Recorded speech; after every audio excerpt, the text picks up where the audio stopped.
Actualité du jour 1. La RDC a été réélue ce mercredi 11 février 2026 à Addis Abeba, membre du Conseil de la paix et de sécurité en Afrique Union, pour un mandat de 2 ans avec 44 voix sur 48. Il s'agit de son deuxième mandat consécutif après celui entamé le 1er avril 2024. 3. Présent aux Nations Prayer Breakfasts organisé à Washington jeudi 5 février dernier, le président Félix Antoine Tshisekedi Tshilombo et Donald Trump ont consolidé leur volonté, l'œuvre ensemble pour la paix et la stabilité en RDC par des partenariats basés sur les valeurs communes et la prospérité économique. 3. Le secrétaire général adjoint des Nations Unies chargé des opérations de maintien de la paix, Jean-Pierre Lacroix, a été reçu en audience ce mardi par le président de la République démocratique du Congo. Il est essentiellement évoqué le rôle de la MONUSCO dans l'opération des mécanismes de suivi et de vérification du cessez-le-feu convenu dans le cadre de l'accord de paix de Washington et du processus de Doha, conformément aux résolutions 225-2025 du Conseil de sécurité de l'ONU. Le respect et la mise en œuvre du cessez-le-feu sont une condition indispensable pour une paix durable en République démocratique du Congo et au renforcement de la présence de l'État dans les zones de conflit. 4. Affaire Paka Djouma.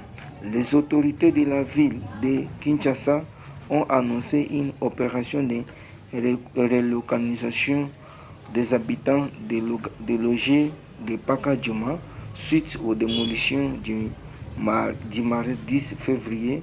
Des sites de réinstallation ont été identifiés et les autorités de la ville annoncent que toute réoccupation de la place est interdite afin de réserver les terrains à des projets publics. 4.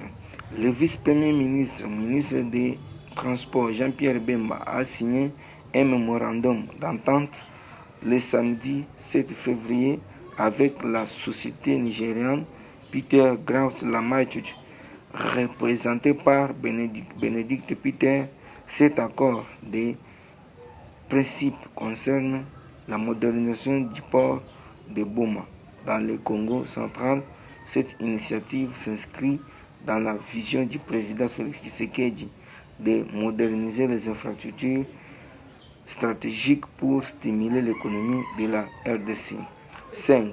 La ministre de la Jeunesse, Grace Kitino, a rencontré la ministre de l'Éducation nationale, Raissa Malou, pour intégrer l'éveil patriotique dans les écoles.